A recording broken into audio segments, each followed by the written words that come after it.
নমস্কার, কেমন আছেন সবাই? সহজ জীবনের রান্নাঘরের আরও একটি ব্লগে আপনাদের স্বাগত জানাই।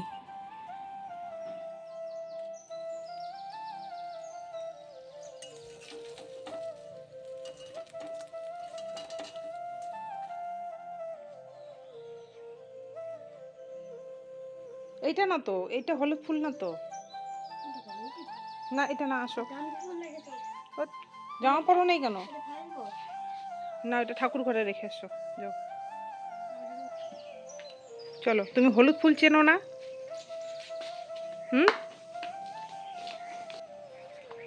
এই যে এটা কি কালার? এটা হ্যাঁ, নাও একটা নাও। এটা নাও না, যে কোনো একটা নিলেই হলো। বালতিটাতে আছে। হ্যাঁ, একটাই আনো।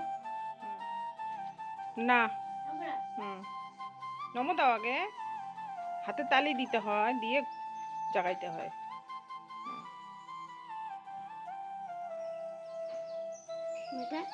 কি এটা ধরাও ধূপকাঠিটা। হয়েছে, কিচ্ছু হবে না। চলো। বানেশ্বর শিবরাত্রির মেলা থেকে যে হনুমানের মূর্তি আর চালিসা বইটা নিয়ে আসছিলাম, সেই তখন থেকেই ঈশান এইভাবেই প্রতি মঙ্গলবার করে পূজা দিচ্ছে। ওর যদি ঘুম থেকে উঠেই মনে পড়লো আজ মঙ্গলবার, ও নিজের থেকেই স্নান করে পূজা দিয়ে স্কুলে যায়, বলতে হয় না আর কি। মহাবিত্রম বর্জি কুমতি নির্বাসমতি কেশঙ্গী কর্ভবনস কেশরী নন্দন তেজপত্র মহা জগবন্দন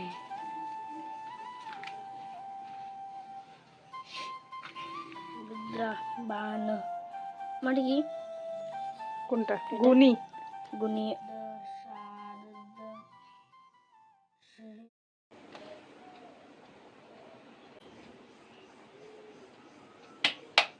তো পারি তো অল্প অল্প অল্প অল্প পারো সেটা ঠিকই আছে, কিন্তু পুরাটা তো পারো না, বানানগুলো শিখতে হবে, বুঝলা? তুমি যখন এমনি বসে থাকবা না, তখন বানানগুলো পড়বা, ঠিক আছে? তাহলে তোমার পুরা শেখা হয়ে যাবে। স্নান করে চলে আসলাম আবার রান্নাঘরে রান্না করার জন্য। অনেক কিছু রান্না করেছি সকালবেলা। সজনে পাতা ভাজা, সজনে ডাঁটা, আলু দিয়ে, সর্ষে বাটা দিয়ে চচ্চড়ি, তারপর করেছি খেসারির ডাল সজনে দিয়ে, আর কুমড়ো ফুলের বড়া। তো সমস্ত কিছু রান্না বান্না করে বাসন ধুয়ে ঘর দুয়ার মুছে, মানে সমস্ত কিছু কমপ্লিট হয়ে গেছে। তো স্নান করে ফেলেছি। কালকে ওর বাবা নিয়ে এসেছিল কাতলা মাছের মাথা, তো অর্ধেক মাথা দিয়ে করেছি বাঁধাকপি ঘন্ট, আর অর্ধেক মাছের মাথা রয়ে গেছে। তো আজকে যেহেতু মঙ্গলবার, ছেলেকে তো দেখলেন হনুমান চালিসা পড়লো, মানে হনুমানের পূজা দিল। তো এখনো হনুমান ঠাকুরটাকে ঠাকুর ঘরে নেইনি, নেবো ভাবছি। একটা ফটো হোক বা একটা মূর্তি দিয়েই হোক ঠাকুর ঘরে আমি বসাবো। বসানোর আগে ছেলে ঘরেই ওইভাবে ধূপকাঠি আর হলুদ ফুল দিয়ে পূজাটা করছে। এগুলো কি বলুন তো? এগুলো হচ্ছে গোবিন্দভোগ চাল। আমি যেহেতু মুড়িঘণ্ট রান্না করব, তার জন্য আমার গোবিন্দভোগ চাল লাগবে। এই চালটা দিয়েই মুড়িঘণ্ট খুব মানে টেস্ট হয়। আর এতদিন পর আজকে মঙ্গলবার মাছ রান্না করব, মানে মাছের মাথা রান্না করব। তো অনেক দিন মাছের মাথার মুড়িঘণ্ট খাওয়া হয়নি, সেটা ভেবেও রান্না করব। আর বিড়ালগুলো মাছ ভাজা মাছের মাথা ভাজা দিয়ে খেতে পারে না, মানে ভাতটাকে তো একটু ঝোল ঠোল দিয়ে মাখতে হয়। তাই ভাবলাম মাছের মাথাটা দিয়ে কি করব, অন্য কিছু করলে তো খেতে ভালো লাগবে না। তাই আমি মুড়িঘণ্টটা বানিয়ে নিলাম। তো মশলার মধ্যে এখানে রয়েছে একটু রসুন বাটা, আদা বাটা, শুকনো লঙ্কার গুঁড়ো আর জিরার গুঁড়ো।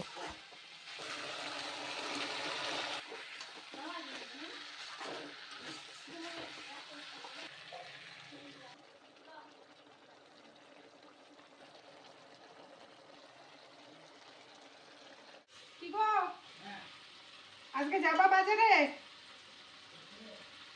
হ্যাঁ, ওর জুতাটা আনতে। কালকে পরীক্ষা আছে, কালকে তো ওইভাবেই গেল জুতা পরে। এত বড় জুতা পরতেও পারে না। হ্যাঁ, কখন যাবা? কখন যাবা? সন্ধ্যাবেলা? যেদিন আসাম গেলাম তার আগের দিন ছেলে স্কুল থেকে একজোড়া বড় বড় জুতা পরে বাড়ি আসছে। এসে তো প্রচণ্ড কান্না করেছে যে ওর জুতা অন্য কোনো ছাত্র পরে বাড়ি চলে গেছে।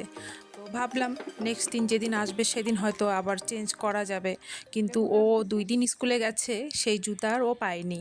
তো পরীক্ষা চলছে, এবার এই মুহূর্তে ওকে যদি স্কুলে না পাঠানো হয়, পাঠাতে তো হবে অবশ্যই, কিন্তু এত বড় বড় জুতা, সেই জুতাও কিছুতেই মানে পরে হাঁটতে পারে না।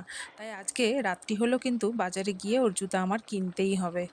আর আজকে কি হয়েছে, সেই জুতা তো কিনতে যাব, আপনারা দেখবেন।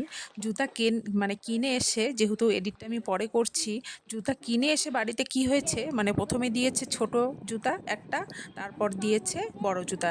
তো বড় জুতাটাই ঠিক হয়েছে পায়ে, সেটা ঠিক হওয়ার পরে দোকানদারকে বলেছি এই জুতাটা ঠিক হয়, এই জুতাটা দাও।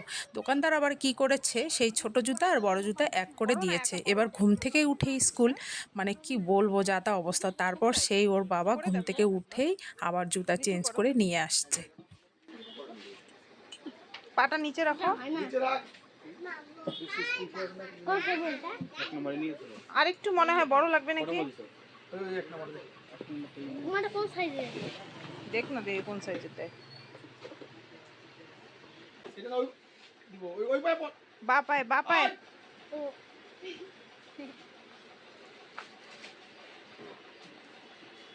এটা হয়। আজকের ভিডিওটা যদি ভালো লাগে তাহলে অবশ্যই একটা লাইক করবেন বন্ধুরা, আর পারলে বন্ধুদের একটা শেয়ার করার অনুরোধ রইল। আমার দেওয়া ভিডিওগুলি যদি ভালো লাগে অবশ্যই সাবস্ক্রাইব করে পাশে থাকবেন, আর পাশে থাকা বেল আইকনটি প্রেস করবেন। আমার দেওয়া সমস্ত ভিডিও নোটিফিকেশনে পেয়ে যাবেন। আর আমি চেষ্টা করব আরও সুন্দর সুন্দর ভিডিও দিতে। যদি আপনারা আমাকে সাপোর্ট করেন তাহলে আরও অনেক দূর এগিয়ে যাব। আজকের মতো গুড নাইট জানিয়ে ভিডিওটা এখানেই শেষ করছি। সবাই সাবধানে থাকবেন, আর ব্লগটা কেমন লাগলো সেটা কমেন্টের মাধ্যমে জানাবেন। সবাই ভালো থাকবেন, সুস্থ থাকবেন। দেখা হচ্ছে শিগগিরই পরের কোনো ব্লগে। ঠিক আছে, খোলো এখন।